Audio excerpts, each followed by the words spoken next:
Hey everybody, welcome back. Yuri Matzo here, and today is part 3 of the air filter test. We've already completed a fuel economy test, and we've put these air filters on the dyno. The last thing that we really need to know is, what is their actual acceleration times? So, let's go ahead and find out.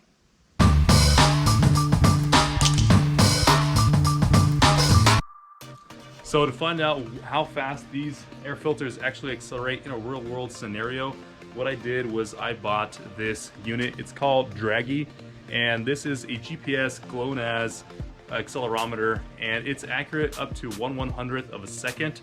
So we're gonna go ahead and we're gonna install that in the Honda Ridgeline, and then we're gonna go put this on the road, and we're gonna go and test out each of these air filters and see how quickly it accelerates from 0 to 30, 0 to 60, and an 1/8 mile. Anything after that, I think for a Honda Ridgeline owner, is not realistic, because we're not really drag racing this and we're not souping them up, putting turbos and stuff like that on it. This is just for the people who are driving daily, and that's what we're going to target for this video. I will also be doing another video that I'll be reviewing this Draggy and going further in depth with this, so stay tuned for that if you guys are interested to find out more about this. Alrighty, so where I'm going to be putting my Draggy unit, because it is magnetic and I want as least obstruction as possible, I'm actually just going to clip it on right up here in the sunroof. And we're going to go ahead and continue with this test and see which one of these air filters is the quickest at accelerating.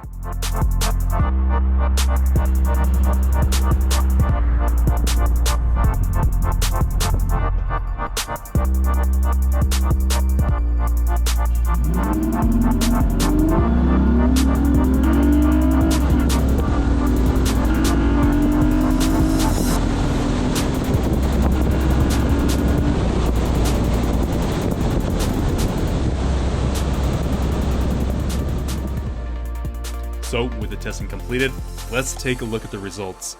The numbers I'll be using for the results will be the average for all the runs, so please feel free to pause and look at the actual times of each run if you are interested.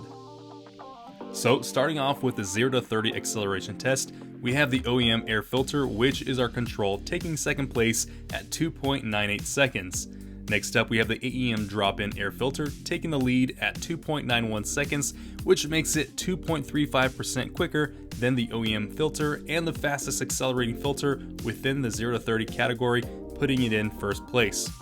Coming in third place, we have the AFE air filter accelerating to 3.01 seconds, which is 1% slower than the OEM filter.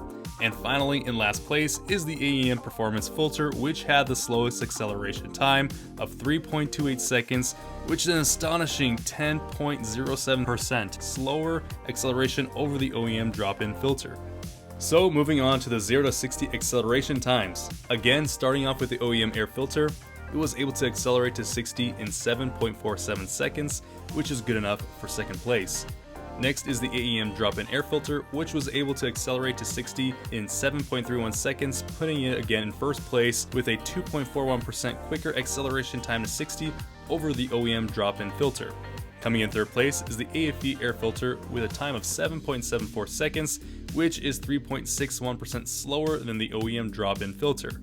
And trailing the pack again is the AEM performance filter with a time of 7.93 seconds, which is 6.16% slower than the OEM filter. Interesting enough, we can see that the AEM filter is closing the gap to 60, probably because it makes the most power in the higher RPM range and has a bit more time hitting those higher RPM ranges to 60.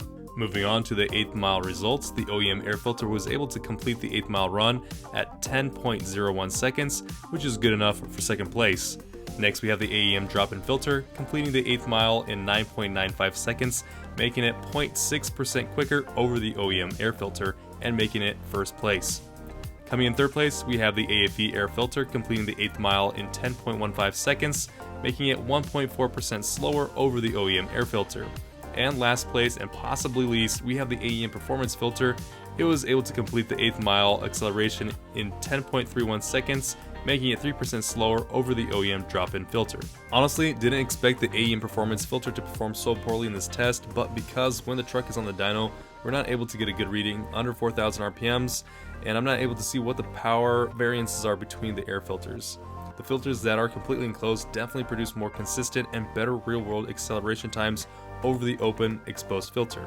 Now this could be a result of the heat soak that we have, the loss in the acceleration, or even the fact that the air is just not efficiently getting to the filter without the airbox, but I cannot confirm or deny this. So here's a graph with all the averages for you to look over. When looking at these numbers, it's pretty significant to me seeing the variances up to 0.37 seconds on the 0 to 30 acceleration times and up to 0.62 seconds on the 0 to 60 acceleration times. This can be the difference between you accelerating out of harm's way safely or not. The 8th mile only varies up to 0.36 seconds, so it's not as alarming to me because by then you should have either tasted sweet victory or bitter defeat. If not, you need to humble yourself and let the other car pass. There's no need to play chicken on the road.